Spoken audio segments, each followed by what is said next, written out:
أما بعد فأعوذ بالله من الشيطان الرجيم بسم الله الرحمن الرحيم يا أيها الذين آمنوا كتب عليكم الصيام كما كتب على الذين من قبلكم لعلكم تتقون وقال الله تبارك وتعالى شهر رمضان الذي أنزل فيه القرآن هدى للناس وبينات من الهدى والفرقان فمن شهد منكم الشهر فليصم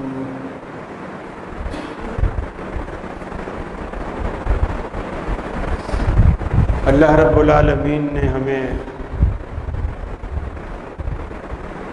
ایسے حالات اور ایسے دن بھی دکھائے کہ ایک وہ وقت تھا کہ علماء لوگوں سے کہتے تھے کہ بھائی مسجد میں آیا کرو، اللہ کا گھر ہے، یہاں بیٹھ کر جنت کے پھل کھایا کرو۔ صحابہ نے پوچھا یا رسول اللہ، یہ جنت کے باغ اور جنت کے پھل کیا ہوتے ہیں؟ آپ نے فرمایا مسجدیں جنت کا باغ ہیں، اور اس میں لا الہ الا اللہ کہنا، اللہ اکبر کہنا، الحمدللہ کہنا، سبحان اللہ کہنا، یہ سب جنت کے پھل ہیں۔ لیکن اب وہ وقت ہے کہ علماء خود ممبروں سے کہہ رہے ہیں کہ یار خدا کے لیے مسجد میں نہ آؤ، اور لوگ ہیں کہ مان کے نہیں دیتے۔ ہمیں تھوڑا سا یہ سوچنا چاہیے، ظاہر بات ہے کتنے بھی ہماری حکومتیں لبرل ہو جائیں، لیکن اتنی گئی گزری کوئی حکومت نہ آئی ہے اور نہ ہی انشاءاللہ پاکستان میں آئے گی کہ جو مسجدوں کے دروازے بند کر۔ پہلی بات تو یہ ہے کہ یہ جو ایشو اٹھا ہے کورونا کے حوالے سے، اسے سیریس لیا جائے، مذاق نہ سمجھا جائے۔ ابتدا میں سچی بات ہے مجھے بھی یقین نہیں آتا تھا کہ یہ محض ڈرا رہے ہیں، لیکن کچھ ہمارے جاننے والوں کو اس طرح کی شکایت ہوئی، ایک بھائی کو ہوئی، پھر دوسرے کو ہو گئی، پھر اس کی گھر والی کو ہو گئی، پھر بچے کو ہو گئی، تو اس سے تھوڑا یقین آیا کہ واقعی یہ کوئی ایسی چیز ہے کہ ایک سے دوسرے کو لگ بھی رہی ہے اور اس کا وجود بھی ہے۔ گورنمنٹ کی جو ہدایات ہیں ہمیں اس پہ عمل کرنا چاہیے۔ ابھی میں بیٹھا ہوا دیکھ رہا تھا بہت سارے لوگ جنہوں نے گھر سے وضو نہیں کیا، یہیں آ کے کیا۔ آپ وضو گھر سے کر کے، اس میں حکمت ڈاکٹرز یہ بتاتے ہیں کہ مثال کے طور پر اگر ان میں کوئی بھی مریض کرونا والا ہے، وہ جب یہاں وضو کرے گا تو وہ اپنے جراثیم یہیں جاڑے گا، اس نے ناک بھی یہیں صاف کرنی ہے، بلغم بھی یہیں تھوکنا ہے، منہ بھی یہیں دھونا ہے، ہاتھ بھی یہیں دھونے ہیں، پھر اسی سیٹ پر دوسرا آ کے بیٹھے۔ تو آپ اس احتیاط کو سمجھ نہیں پا رہے۔ گھر میں جب آپ کریں گے، بے شک آپ اگر زیادہ مالدار نہیں بھی ہیں، اتنی احتیاط تو آپ کر سکتے ہیں کہ ایک پلاسٹک کی اسپرے والی بوتل خریدیں، جس کے اوپر پمپ لگا ہوتا ہے اسپرے والا، اس میں ایک ڈھکنا ڈیٹول کی بوتل میں سے ایک ڈھکنا اس بوتل میں ڈال دیں، باقی کو پانی سے بھر دیں، اس کو ہلائیں، دودھیا پانی جیسے دودھ ہوتا ہے ایسے بن جائے گا۔ اس کو آپ روزانہ صبح جب اٹھیں اپنے پورے گھر میں، حتیٰ کہ بستروں پہ بھی، پردوں پہ بھی، اور گھر میں اگر کوئی چیز بچھی ہوئی ہے کارپیٹ وغیرہ، اس کو ہٹا دیں جس طرح مسجد میں ہٹایا گیا ہے، کیونکہ اس میں کسی بھی جراثیم کا اس میں چھپنا اور پایا جانا آسان ہوتا ہے نسبتاً اس فرش۔ ماربل سے آپ جھاڑو بھی دیں گے، پوچھا بھی لگائیں گے، صفائی ہو جائے گی۔ اور گھر میں پوچھا بھی لگتا ہے تو اس پانی میں بھی آپ تھوڑا سا ڈیٹول ڈالیں، ایک تو مکھیاں نہیں آئیں گی، صفائی رہے گی، اس کی مہک بھی آپ کو اچھی لگے گی، اور دوسرا کم از کم، ویسے تو اب گرمیاں ہیں، سردیاں نہیں ہیں، گرمیاں ہیں، ہر روز نہانا چاہیے، اور اگر کسی کے ہاں پانی کی کمی بھی ہے تو کم از کم جمعے والے دن تو نہائے، اور یہ تو سنت ہے، جمعے والے دن نہائے اور کپڑے بھی دھوئے اور دھلے ہوئے کپڑے پہن کے آئے۔ ایسا نہیں کہ مسجد میں ایسے گھس آئے کہ ساری قسم کے جراثیم کا ایک خزانہ بن کے وہ مسجد میں آئے اور جو صحت مند ہو سب کو بیمار کر کے چلا جائے۔ یہ تھوڑا سا، یہ بھی ثواب کا کام ہے، دوسرے کو تکلیف سے بچانا بھی ثواب کا کام ہے۔ اب دیکھیے بڑی بحثیں ہو رہی ہیں مولویوں میں اور اہل حدیثوں میں تو خاص طور پر کہ جی سنت ہے قدم سے قدم ملانا، کندھے سے کندھا ملانا، ٹھیک ہے، میں بھی مانتا ہوں سنت ہے، ہم ہمیشہ آپ سے کہتے ہیں کہ بھئی قدم سے قدم ملاؤ، کندھے سے کندھا ملاؤ۔ بنو ثقیف قبیلے کی طرف نبی کریم صلی اللہ علیہ وسلم نے سفر کیا اور راستے میں بارش ہو گئی، راستے میں بارش ہو گئی اور نماز کا ٹائم ہو گیا۔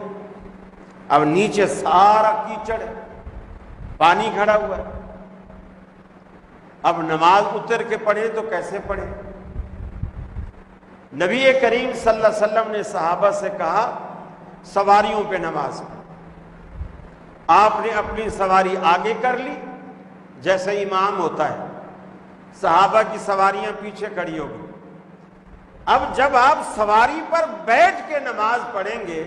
نہ آپ کا قدم ملے گا نہ آپ کا کندھا ملے گا، ظاہر بات ہے آپ فاصلہ رکھیں۔ چلو اگر آپ سواریاں ملا بھی لیں تو کندھے تو پھر بھی نہیں مل سکتے، تو ایک مجبوری ہے۔ یہ جو سنتیں ہیں ان حالات میں ہیں جن حالات میں آپ نارمل پوزیشن میں ہوں، کوئی معاملہ نہ ہو، کوئی تکلیف نہ ہو۔ اب صلاۃ الخوف ہے جو قرآن مجید میں بھی اس کا ذکر آتا ہے، جو دشمن کا ڈر تھا اور اس وقت اللہ کے رسول نے نماز پڑھی، ایک صف پوری گنے لے کے وہ پیچھے کھڑی رہی، تیر تھے، کمان تھی، جو بھی چیز تھی وہ لے کے پیچھے کھڑی رہی، آگے والی صف نماز پڑھ رہی، ایک رکعت، آگے والی صف ایک رکعت پڑھ رہی۔ وہ ایک رکعت پڑھنے کے بعد جب دو سجدوں کے بعد دوسری رکعت کے لیے کھڑی ہوتی ہے، وہ صف پیچھے چلی جاتی۔ اب یہ سب کچھ نماز میں ہو رہا ہے، وہ صف پیچھے چلی جاتی ہے، اور جو پیچھے تیر کمان لے کے جو لوگ کھڑے ہوئے تھے وہ تیر کمان ان کو دے دیتے ہیں جو لوگ ابھی ایک رکعت پڑھ کر پیچھے آئے، اور خود آگے چلے جاتے ہیں اور ایک رکعت وہ پڑھتے ہیں۔ ہیں دونوں نماز میں، پیچھے والے بھی نماز میں ہیں، آگے والے بھی نماز میں ہیں۔ پیچھے والوں نے نہ رکوع کیا نہ سجدہ کیا، ان کی ایک رکعت ایسے چلی گئی، اور آگے والوں نے رکوع بھی کیا سجدہ بھی کیا، لیکن پہلی رکعت ان کی ایسے چلی گئی، اور اللہ نے ان دونوں کی دونوں رکعتیں تسلیم کی، دونوں رکعتیں تسلیم کی، اس لیے کہ اللہ کو پتہ ہے کہ یہ لوگ اسی طرح نماز پڑھنا چاہتے ہیں جس طرح میرے رسول نے ان کو سکھلایا ہے۔ یہ سنتوں کے دشمن نہیں ہیں، لیکن حالات ایسے آ گئے ہیں، مجبوری ہے۔ تو جب بھی اسلام کو کوئی مجبوری ساقط ہوئی، اللہ تعالیٰ نے اس فریضے کو ساقط کر دی، اس فریضے کو ساقط کر دیا۔ تو مقصد کہنے کا یہ ہے کہ جب بھی، اب جیسے ایک آدمی ہے کھڑا نہیں ہو سکتا، نماز کھڑے ہو کر پڑھنی فرض ہے، بیٹھ کر فرض نماز آپ نہیں پڑھ سکتے، کھڑے ہو کر پڑھنی فرض ہے۔ لیکن ایک بیمار ہے، ٹانگوں میں تکلیف ہے، کھڑا نہیں ہو سکتا، اب اسلام یہ کہتا ہے تیرے کھڑا ہونا فرض ہے، لیکن تیرے اوپر فرض نہیں ہے، تو بیٹھ جا، ثواب تجھے وہی ملے گا جو کھڑے ہو کر بندے کو مل رہا ہے، یا ہو سکتا ہے چونکہ تو اس سے بھی تکلیف زیادہ اٹھا رہا ہے، تجھے میں اس سے بھی زیادہ ثواب دوں، اس لیے کہ یہ رعایت تو اللہ نے دی ہے نا۔ اب ایک آدمی ہے بیٹھ بھی نہیں سکتا، بیڈ پہ لیٹا ہوا ہے، بیٹھ بھی نہیں سکتا، اللہ کہتا ہے نماز کھڑے ہو کر پڑھنی فرض ہے، تو کھڑا بھی نہیں ہو سکتا، بیٹھ بھی نہیں سکتا، کوئی بات نہیں، تو لیٹا لیٹا پڑھ لے، میں تجھے وہی ثواب دوں۔ اب وہ لیٹے ہوئے سجدہ بھی نہیں کر سکتا، لیٹے ہوئے رکوع بھی نہیں کر سکتا، لیکن ذہن میں اس کے ایک خیال ہوگا کہ اب میں رکوع میں ہوں، اب میں قیام میں ہوں، اب میں سجدے میں ہوں، اب میں اتحیات میں ہوں، وہ دعائیں اس حساب سے وہ پڑھتا رہے گا، اللہ تعالیٰ اس کی لیٹے لیٹے نماز وہی قبول کرے گا۔ تو آپ یہ احتیاطیں برتیں، اگر ہم یہ احتیاطیں نہیں کریں گے تو پھر ہم ذمہ دار ہوں گے اس بات کے، اگر گورنمنٹ نے آ کر کے مسجد سیل کر دی، پھر اس سیلنگ کی ہم ذمہ دار کہ جی ہم نے مسجد سیل کروائی ہے، نہ ہم خلاف ورزی کرتے اور نہ مسجد سیل ہوتی، مسجد اسی طرح کھلی رہے، آباد رہے۔ اور اعتکاف کا بھی وہ جو رش لگتا تھا کہ جی 25 بندے 30 بندے فلاں مسجد میں بیٹھے ہیں، 250 بندے فلاں مسجد میں بیٹھے ہیں، جی 300 بندے فلاں مسجد میں، اب وہ رش نہ لگا، ٹھیک ہے بیٹھے، بیٹھنے کو منع نہیں، لیکن وہ جو گورنمنٹ کی ہدایات ہیں اس پہ عمل کر کے زیادہ سے زیادہ ایک مسجد میں ایک ہال میں آپ 2 بندے بٹھا دیں، اس کونے میں ایک اس کونے میں، ایک آگے بٹھا دیں، ایک برآمدے میں بٹھا دیں، ایک آدمی اوپر بٹھا دیں، 2-3 سے زیادہ نہ بٹھا، اور اس میں ناراض ہونے والی کوئی بات نہیں کہ لوگ کہیں کہ جی دیکھو میں تو اعتکاف بیٹھنا چاہتا ہوں اور انتظامیہ مجھے منع کر رہی، انتظامیہ منع نہیں کر رہی، آپ کے بھلے کے لیے، آپ کے فائدے کے لیے آپ کو روکا جا رہا ہے۔ اللہ نہ کرے، اللہ نہ کرے آپ کو کوئی تکلیف ہو گئی، کوئی تکلیف ہو گئی تو پھر آپ یہی کہو گے قاری خلیل کہتا تھا قدم سے قدم ملاؤ، میں تو نہیں ملا رہا تھا، وہ کہتا تھا قدم ملاؤ، میرے کو اس نے لگوائی ہے بیمار، میں تو نہیں کہہ رہا ہوں۔ آپ کو جیسے سہولت ہے، جس طرح آپ کا دل چاہتا ہے آپ کریں، لیکن حکومتی ہدایات کو آپ سامنے رکھیں اور اس میں الجھنے کی، ناراض ہونے کی بالکل ضرورت نہیں۔ اب آپ دیکھیں نا، چلو جس طرح بھی بیٹھ کے آپ جمعہ تو پڑھ رہے ہیں نا، جمعہ کی ادائیگی تو ہم کر رہے ہیں، لیکن ایسا بھی ہو سکتا تھا کہ ہم سرے سے جمعہ ہی نہ پڑھ پاتے۔ یہ اللہ رب العالمین کا بڑا کرم اور بڑا احسان ہے ایک نیکیوں کا موسم بہار ہم پر آنے والا ہے اور اس سے فائدہ اٹھائیے، ابھی سے اپنے آپ کو تیار کر لیجئے۔ تراویح اگر مسجد میں ٹھیک ہے نہیں ہوتی کوئی بات نہیں، آپ گھر میں ادا کیجئے۔ ویسے بھی تراویح کوئی فرض نماز نہیں ہے، نفل نماز، وہ آپ گھر میں پڑھ سکتے ہیں، اور نفل نماز کا گھر میں پڑھنا زیادہ ثواب ہے نسبتاً مسجد کے۔ آپ حافظ قرآن نہیں ہیں کوئی بات نہیں، آپ قرآن شریف اٹھا کے پڑھ لیں، آپ قرآن شریف اٹھا کے پڑھ لیں، اور اس میں آپ کو یہ بھی فائدہ ہوگا، پیچھے جو آپ کی گھر والے خواتین ہیں، آپ کی بیٹیاں ہیں، آپ کی بیوی ہے، آپ کی والدہ ہے، آپ کی بہنیں ہیں، اگر اسی گھر میں رہتی ہیں تو وہ بھی آپ کے پیچھے پڑھ لیں گی، آپ امام بن جائیں، یہ اور اچھی بات ہے۔ مولویوں کی محتاجگی آپ کو ختم ہو جائے گی، آپ بھی جب قیامت والے دن اللہ بلائے گا بھی وہ امام لوگ جتنے ہیں سارے اس طرف آ جائیں، آپ بھی اماموں کی صف میں کھڑے ہوں گے انشاءاللہ۔ تو یہ ایک اچھی بات ہے کہ کورونا کی وجہ سے ہی صحیح اللہ نے آپ کو امام بننے کا موقع دے دیا۔ ہو سکتا ہے اللہ دل میں ڈالے کہ یار میں امام بن رہا ہوں تو کم از کم داڑھی تو رکھ لوں،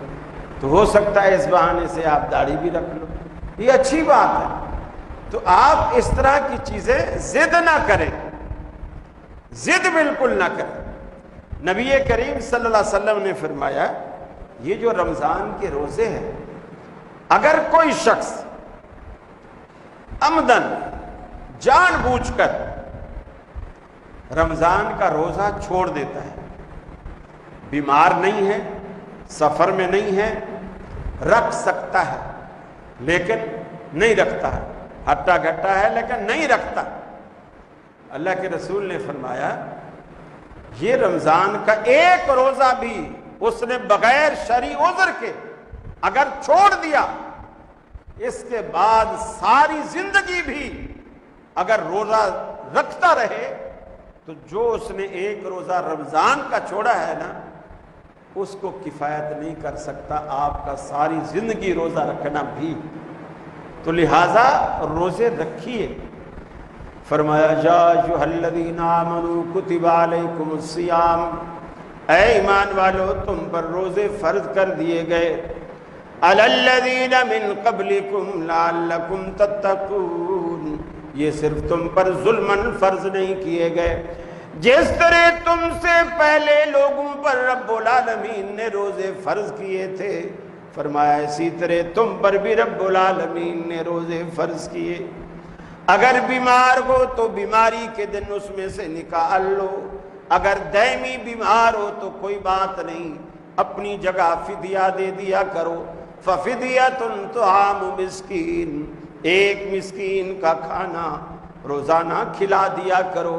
کسی بھی ایک مسکین کو مقرر کر دو، وہ گھر پہ آ جایا کرے، اسے پیٹ بھر کے کھانا کھلا دو جو بھی آپ کھاتے ہو۔ اور اگر ایسا نہیں کرنا چاہتے تو 30 مسکینوں کو اکٹھے بلا کے سب کو اکٹھے پیٹ بھر کے کھانا کھلا دو، وہ آپ کے پورے مہینے کا فدیہ ہو جائے گا۔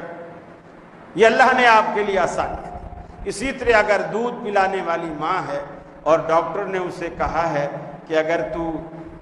روزہ رکھے گی تو دودھ تیرا سوکھ سکتا ہے اور بچہ بھوکا رہے گا، تو وہ کوئی بات نہیں، چھوڑ دے۔ ظاہر بات ہے اس نے پھر 2 سال تک دودھ پلانا ہے، اس کو آگے موقع نہیں ملے گا روزہ رکھنے کا، وہ بھی فدیہ دے دے، وہ بھی فدیہ دے دے۔ اور اسی طرح کوئی حاملہ عورت ہے اور وہ صحت میں کمزور ہے اور ڈاکٹر نے کہہ دیا ہے کہ اگر تو روزے رکھے گی تو بچہ اندر سوکھ سکتا ہے اور بچے کی صحت کو نقصان پہنچ سکتا ہے، تو وہ بھی چھوڑ سکتی ہے۔ روزے کی حالت میں